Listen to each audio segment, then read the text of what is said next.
Amy was headstrong and reckless, and her fame and fortune was gained at a terrible cost. Saturday, July 23rd, 2011, Amy was found dead at her home in her beloved Camden Town, London. Everybody knew it was coming. Everybody knew that's how it would end because no one could find a way of stopping her. Anyone who went out with Amy had never seen anyone drink so much vodka so fast. At the shocking news of her untimely death, Amy instantly became immortalised, joining the notorious 27 Club. These are all people who died at 27. And look at the names: Jimi Hendrix, Janis Joplin, Jim Morrison, Kurt Cobain. And sometimes people get on a certain trajectory and come hell or high water, you can't stop them. They tried to make me go to rehab. I said no, no, no. Just to be stronger than me. You've been here, salary. Valerie. I am like the mum, though. I really am like the mum. All my friends call me mum, and I look like a train wreck, but I'm actually a really domesticated person. My idea of a perfect night is to just get 15 of my mates over and cook them dinner, to be honest. When I was like 8 or 9, or even up to the age of maybe 12, so I'm gobbing on myself. Up to the age of 12, I was very like, I really don't fit in. I'm really different to everyone else. By the time I was 14, I was like, I really don't fit in. I'm different to everyone else, you know?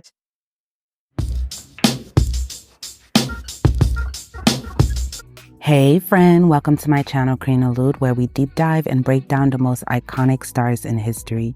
If you're not yet subscribed, please be sure to do so and turn your notifications on so you never miss an upload. Now let's get into this video. Today we are talking about the iconic Amy Winehouse. Amy Winehouse's name is now universally associated with both her incredible talent and, unfortunately, her tragic death. She was only 27 when she passed away in July 2011 from an alcohol overdose, having lived her entire life in the spotlight. And because she passed away at 27, many people thought she is part of the 27 Club, and we will get into that later on into the video. Soul was just one of the many musical styles that Amy Winehouse dabbled in. According to AllMusic, fans and critics alike embraced her rugged charm, brash sense of humor, and distinctively soulful and jazzy vocals, making her one of the UK's premier singers in the 2000s. Sasha Furey-Jones of The New Yorker proclaimed, "Nobody can match Winehouse's unique transitions or her utterly weird phrasings. She sounded like an original 60s soul star, developed when the landscape had no rules." Throughout her life, Winehouse reportedly refused to attend her 25th birthday party because she felt she was too ugly to appear, even with all of her great beauty, and regardless of the fact that she thought beauty was only skin deep. She was the target of relentless mockery from British press because of her appearance. While the NME Awards recognized Winehouse as 2008 Worst Dressed Performer, Richard Blackwell's 48th annual 10 Worst Dressed Women list placed Winehouse second behind only Victoria Beckham.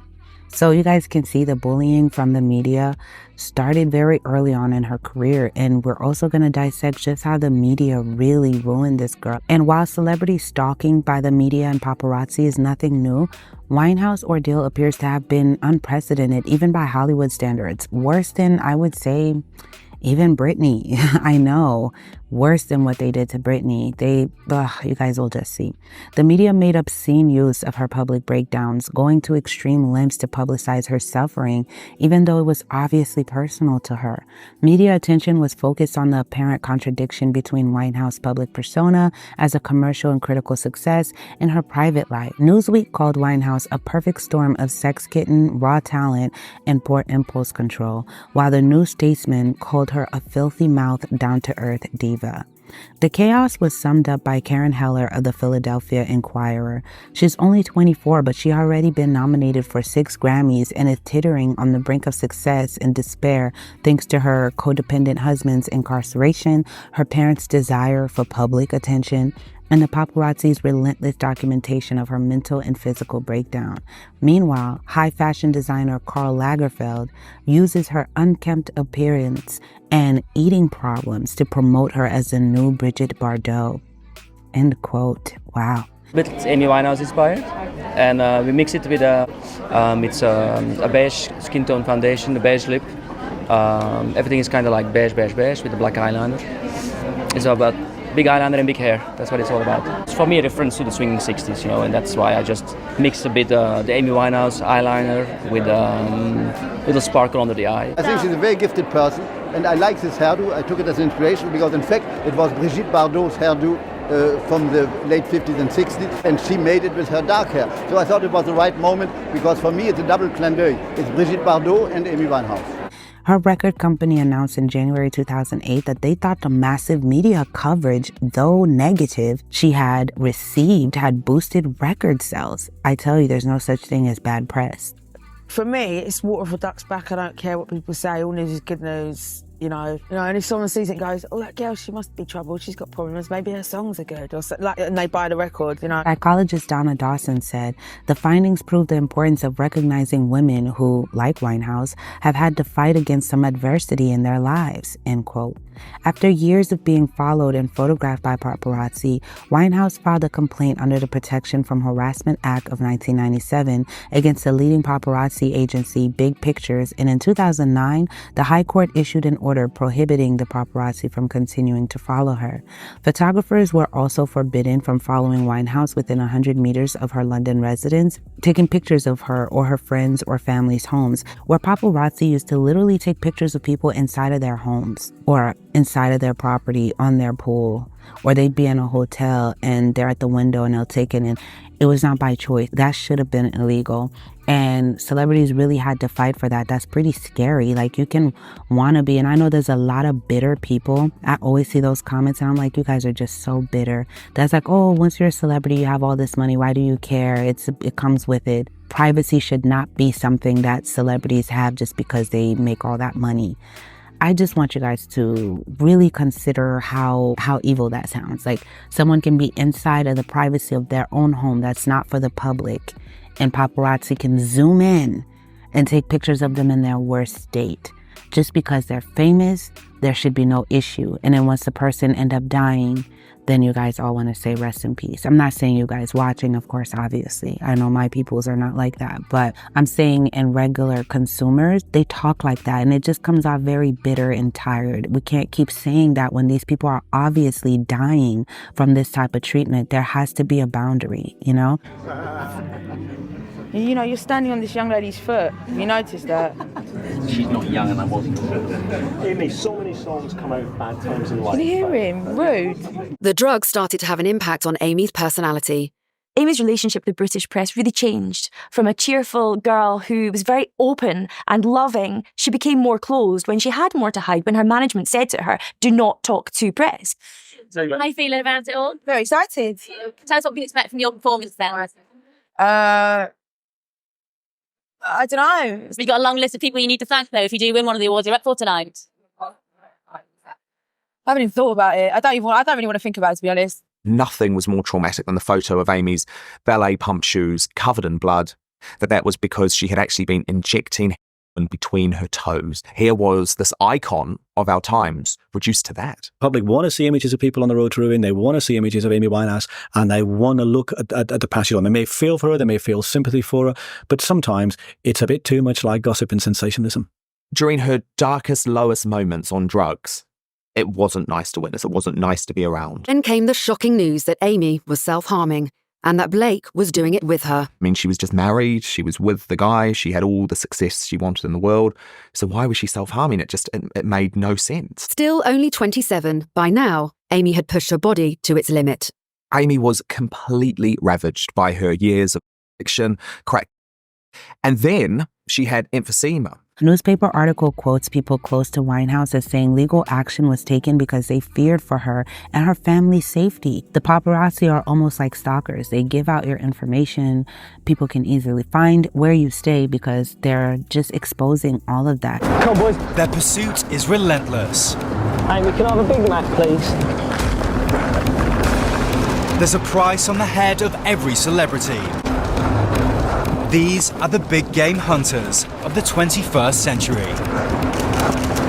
With the right picture at the right time, netting thousands. And almost anything goes to get it. But are they selling out their morals for money? She's got track marks on her. And is this any way to make a living? Amy. Amy,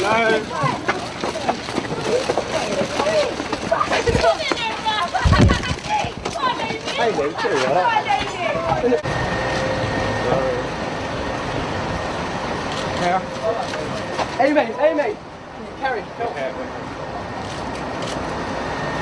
Come straight to you. And these people now have to really allocate funds for bodyguards, which is extremely a headache because a lot of these, especially musical artists, you guys know by now, they're not making as much money as they portray online. The record labels get all of that money. So a lot of the times they're really struggling just to have good bodyguards. All the money you guys think they have, they don't always have it. They just have the fame and notoriety. Think about it. So BBC Radio, Scotland's head, Jeff Zizinski, made these claims about the BBC and the media in general in July of 2008. He stated that the BBC and media in general were complicit in undermining celebrities. And according to him, the public wasn't interested in the singer's personal life like that, so it was not newsworthy for everyone to report so heavily on her almost to her detriment. BBC Radio One Newsbeat editor Rod McKenzie responded, and I quote, "When Amy Winehouse music is played in front of a specific audience, those listeners become curious about her personal life. Ignoring this issue is an insult to the young people who pay the licenses fee," end quote. He was just saying that so that they can continue, like almost to justify the paparazzi, in my opinion. Alex, her brother, has spoken about the times he visited Amy at her Camden flat and saw banks of paparazzi camped outside, describing his desire to provide a safe haven for her all through the surreal nature of her fame. And he said, "She was pretty much shut in the house and couldn't go anywhere," he remembered. "I'd go home, back to normality. She didn't have that. The interest that they had in her was absolutely insane. She didn't want it, but her every moment was covered in the press," end quote. During an interview with the Scotsman British singer and songwriter KlLLNG was quoted as saying, and I quote, "Amy Winehouse and I are very close friends, and she's not at all like how the media portrays her. She is a very clever, intelligent, witty, and funny person who can keep it together despite her occasional substance-induced delirium. It's just not something you take into account," end quote. And I do find that while I was researching Amy Winehouse, you'll find a lot more negative than positive, which is unfortunate, and the negative sells, you know? And I must say with paparazzi, they would have a lot of clickbaity on their magazine, like the tabloids, clickbaity titles, pictures and stuff, because that's what people want to see. That's what's sold. There wouldn't be a market for this kind of journalism if people weren't buying into it. But I found a lot of beautiful things about Amy, okay? She was very charitable. And we're going to highlight that before we get into her childhood, the whole 27 Club, and all of that. Let's just talk about her charity real quick. Winehouse supported numerous organizations throughout her life with contributions of time, talent, and financial resources, especially those working to better the lives of children. When it comes to acts of kindness, she was once deemed the most charitable act by Pop World. This aspect of her career was never widely known to the public, but she had a strong reputation for charity work and support for the arts. In 2009, while visiting St. Lucia, a local man named Julien Jean de Baptiste revealed that Winehouse had covered the cost of his emergency surgery, which ran him around $4,000. This is what he said: "On July 1st, 2009, I underwent surgery. It was extremely expensive, but Amy covered all of it. And this was just a regular local that she saw." He said, "When I thanked her, she hugged me and said I shouldn't speak about it. As a result of her kindness, I am finally able to live again," end quote. Ugh, how beautiful. And she also was a normal person with a lot of things that she loved and disliked. Her favorite color was black, and her favorite place to be was always London. And though she weighed about 90 pounds the remainder of her life because of a lot of the eating struggles that she had, she loved junk food. That was what her favorite food to eat. Now let's get into her childhood. Amy Jade Winehouse was born to Jewish parents on September 14, 1983 at Chase Farm Hospital in Gordon Hill, Enfield. Her father, Mitch Winehouse, was a taxi driver and window panel installer. Her mother, Janice Winehouse, was a pharmacist. She went to Osage Primary School in the Southgate neighborhood of London.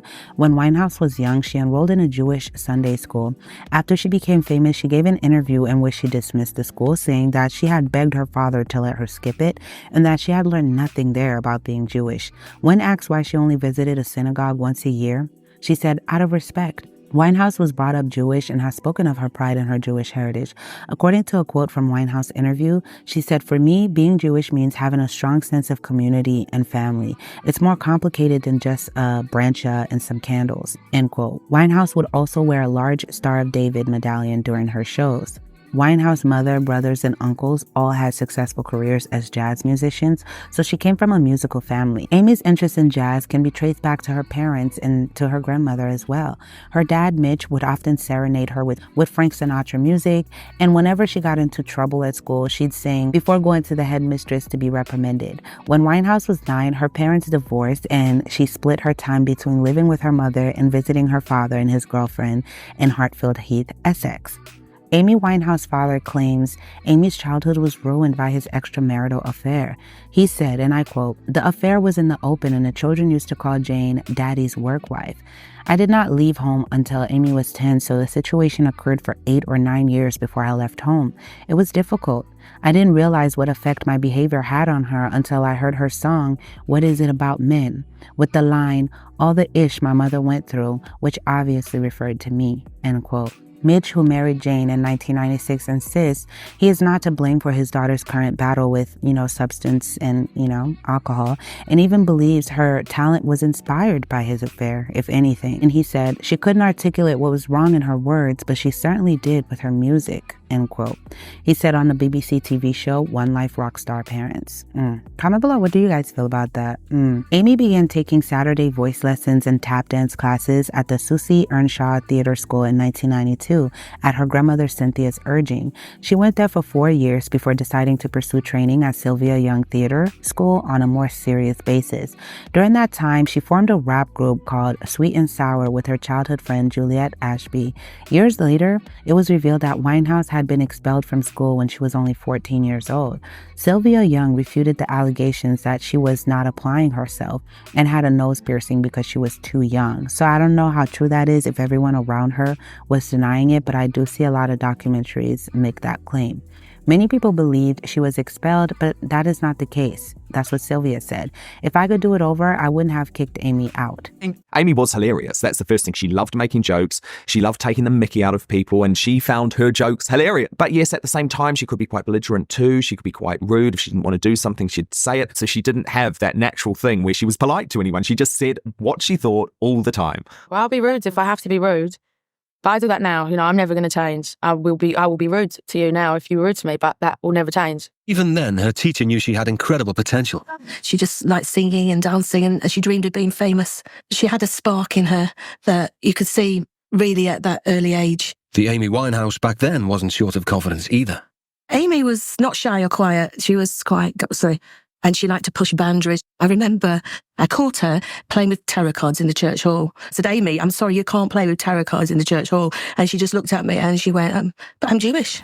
The claims were also refuted by Mitch Winehouse, her dad. She started out at the Mount School in Mill Hill, but left at age 16 to enroll at the Brit School in Selshurst. Amy's use of alcohol and substance was an early result of her childhood trauma and problems with impulse control.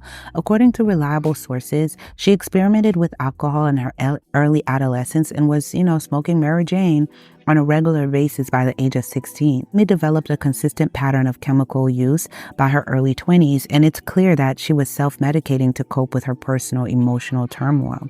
Winehouse started making music at the age of 14 after she had practiced on her brother Alex's guitar for a while, and soon after she started making ends meet by working as a music journalist for the World Entertainment News Network and as a singer for the Bolsha Band. Soul singers Tyler James, Winehouse's best friend, recommended her to an A&R executive and sent a demo tape of her singing. In 2002, Winehouse was signed to Simon Fuller's 19 Management and given a weekly advance of €250 against her future earnings, but she was kept a secret by her management company while she was being developed. Winehouse met with Island Records CEO Nick Gatfield, who was just as enthusiastic as Sweezy about signing the young singer. Although representatives from rival labels like EMI and Virgin had begun making moves to sign Winehouse, she ultimately chose to sign with Island. On October 20th, 2003, Winehouse released her first studio album titled simply Frank, after Frank Sinatra. The album was primarily produced by Salaam Remi, and many of the songs were influenced by jazz. Winehouse co-wrote all of the songs on the album except for 2 covers. The cool critical gaze in the album's lyric earned praise from reviewers. After receiving nods for British Female Solo Artist and British Urban Act at the 2004 Brit Awards, the album rose to the top of the UK albums chart. As a result, it eventually sold platinum. Later that same year, she and Remy, first collaborative single Stronger Than Me, won the Ivor Novella Award for Best Contemporary Song. The album made it onto the Mercury Music Prize 2004, so demo versions of Winehouse songs like You Know I'm No Good and Rehab first aired on Mark Ronson's New York radio show at East Village Radio in May 2006. After the success of Pumps, these 2 singles were among the first to be played on the radio, and they were both intended for her follow-up album. After 5 months of work, Salaam Remi and Ronson had finished producing the album's 11 tracks, and they shared the credit for doing so. Ronson said of Winehouse in a 2010 interview that he appreciated her candor when she didn't like his work. She was very honest. On October 30th, 2006, Back to Black was made available in the United Kingdom. It spent 2 weeks at the top of the UK album chart in January 2007 before falling to number 2. It debuted at number 7 on the Billboard 200 in the US, which is a big deal. The album sold 1.85 million copies in 2007 alone, making it the best-selling album in the United Kingdom. Rehab, which Ronson produced, was the album's lead single. Both the UK and the US charted the song within the top 10. For 2007, Rehab was deemed the year's best song by Time magazine. I tell you, that song was everywhere. So on November 5th, 2007, a deluxe edition of Back to Black was released in the United Kingdom. You can find Valerie and other rarities, live performances, and B-sides on the album's bonus disc. Both the United Kingdom and the United States released Winehouse's first DVD, I Told You I Was Trouble, live in London on November 13th. The song Valerie was up for British Single of the Year at the 2008 Brit Award. But, you know, with all the success, there's always some trouble. While on a break from her on-again, off-again boyfriend and future husband, Blake Fielder Civil, which many can say probably was one of the worst decisions she could make as far as dating. After dating for a while, he finally proposed to Winehouse on May 18, 2007 on Miami Beach, Florida. Winehouse said in an interview with Rolling Stones in June 2007 that she was violent towards him after drinking, saying, "If he says one thing I don't like, then I'll chin him." They were photographed on London Street in August 2007 looking bloodied and bruised. After an alleged fight, she claimed she had hurt herself. Only 3 months after they were married, things reached a new low for Amy. They were photographed leaving a central London hotel, and the harrowing images of the scarred and bloody couple caused a media sensation. Started seeing pictures of them out all the time, falling about, being in a total wreck.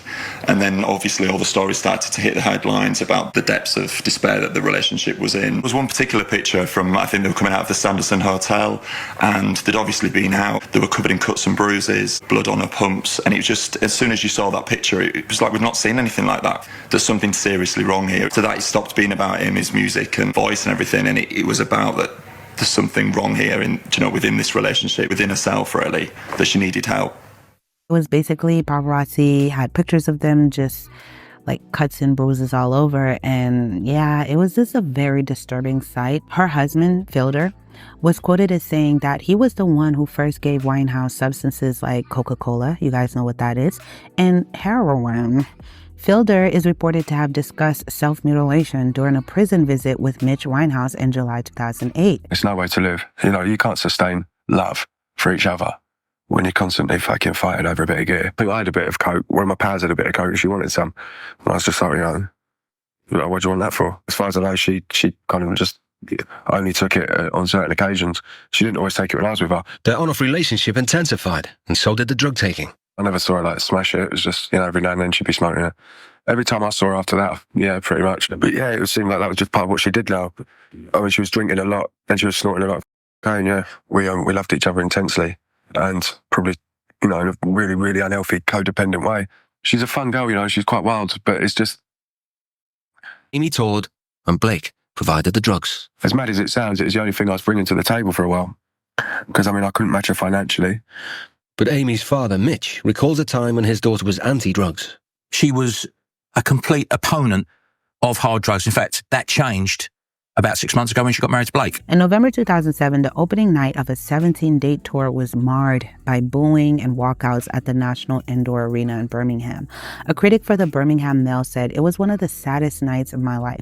I saw a supremely talented artist reduced to tears." For example, fans at her Hammersmith Apollo performance in London said that she looked highly intoxicated throughout the whole performance until she announced on November 27, 2007 that her performances and public appearances were canceled for the remainder of the year, citing her doctor's advice to take a complete rest.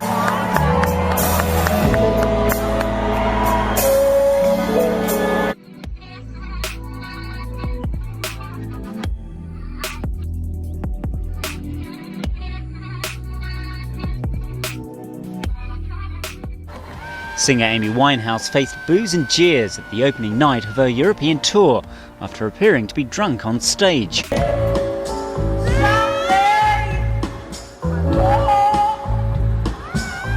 It was a performance far from what the fans were expecting. Serbian media reported the singer was an hour late, before stumbling onto the stage and mumbling through her songs. She was performing in front of 20,000 fans in the Serbian capital Belgrade. She occasionally disappeared off stage, leaving her band to play instead. The singer, who's publicly battled drink and drug problems, has now reportedly cancelled 2 concerts. Record of the Year, Song of the Year, Best Female Pop Vocal Performance for Rehab, and Best Pop Vocal Album were among the 5 Grammys Winehouse took home on February 10, 2008. Despite all that happened in 2007, she went on to get those Grammys, okay? The singer also received a Grammy for Best New Artist, which landed her in the Guinness Book of World Records 2009 as the British act with the most Grammy. She had discussed her struggles with self-harm, depression, and eating situation in a number of interviews. Winehouse returned to performing in May 2009, this time at a jazz festival in St. Lucia. Despite heavy rain and technical difficulties, it was said that she was shaky on her feet and forgot lyrics during her performance. She told the audience she was bored and cut the show short halfway through the song. However, while in St. Lucia, she and Remy collaborated on new music. Winehouse spokesman confirmed on January 12 that papers have been received for what Fielder, aka Blake, described as divorce proceedings based on adultery claim. Winehouse was quoted in a magazine in March as saying, "I still love Blake and want him to move into my new house with me. That was always my intention. I'm not going to let him divorce me. He's the male version of me and we complement each other perfectly." An uncontested divorce was granted on July 16, 2009 and became final on August 28, 2009. Fielder received no monetary compensation as part of the settlement. Reg Travis, a British screenwriter and director, was her boyfriend from the beginning of 2010 until her death.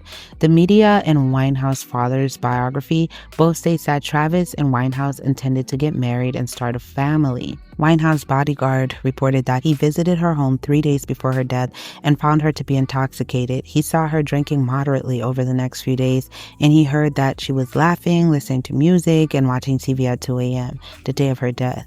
On July 23, 2011 at 10 a.m., he found her sleeping in her bed and unsuccessfully tried to wake her up. Given that she frequently got a late start the day after going out, no one was suspicious. The bodyguard claims that around 3 p.m. he checked on her again and saw that she was lying in the same position as before, leading him to conclude that she was not breathing and had no pulse, at which point he reportedly called emergency services. 2 ambulances were dispatched to Winehouse Camden London home at 3:54 p.m. Winehouse's death was ruled an accident and she was pronounced dead at the hospital.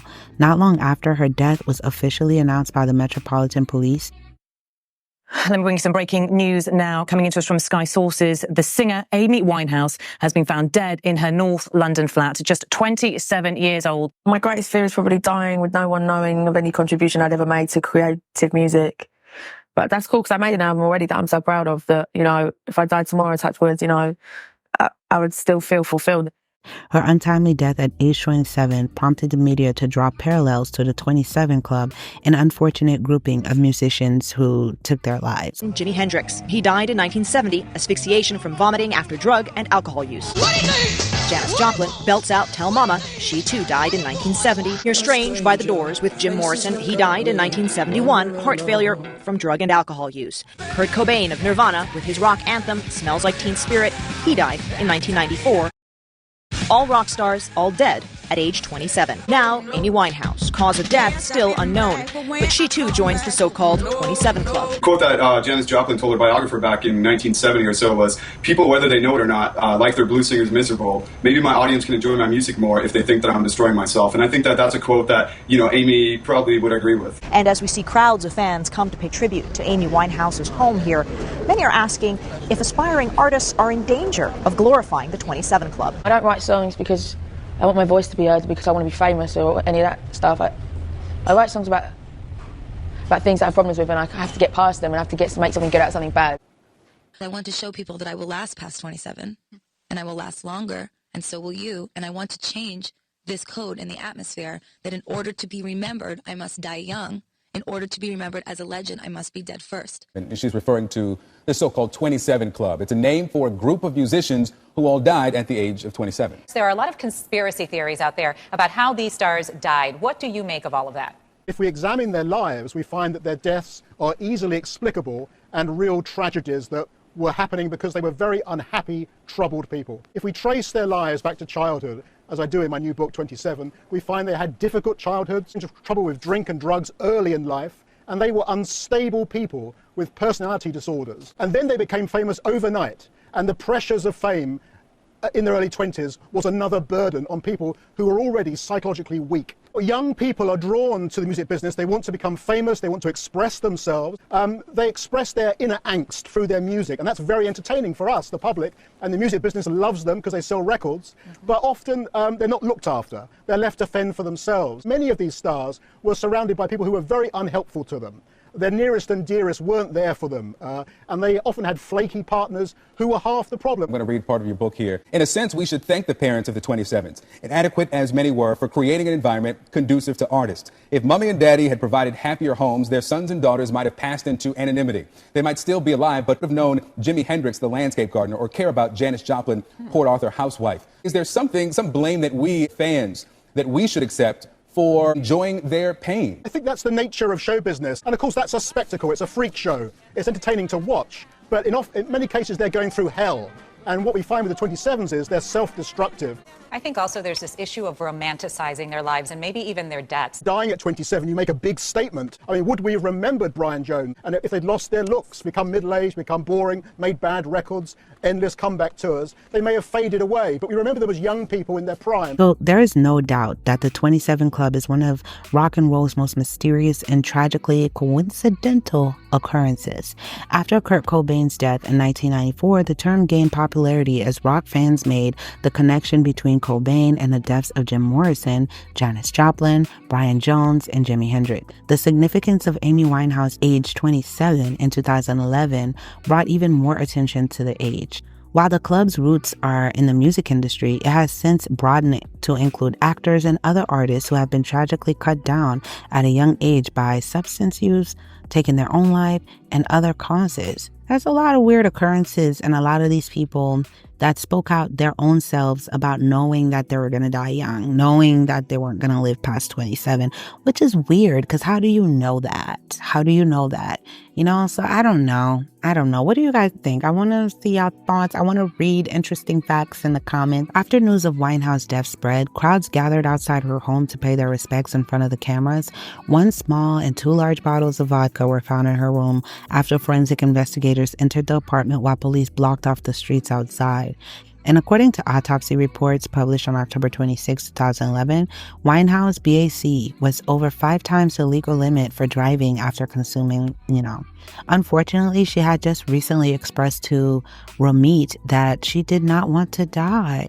So there is no evidence to suggest that her death was intentional, She didn't sound like someone that wanted to die. But I don't think their deaths are ever intentional. Many musical artists have since paid tribute to Winehouse, including U2, MIA, Lady Gaga, Marianne Faithfull, Bruno Mars, Nicki Minaj, Keisha Buchanan, Rihanna, George Michael, Adele, Kelly Clarkson, Courtney Love, and so on and so forth, and the punk rock band Green Day, who actually wrote a song in her tribute titled Amy. Her parents founded an organization called the Amy Winehouse Foundation to help young people avoid the negative consequences of substance use, and her brother Alex works there. Wow, I just wish she would have went a different route. So much talent and how far she could have went. Well, comment below your thoughts. Who else? Especially in the 27 Club, would you guys like me to add to the list for a future breakdown? I love you so much. If you like the music you're listening to, the link is in the description. Support my brother. Like, comment, share, and subscribe. Until next time.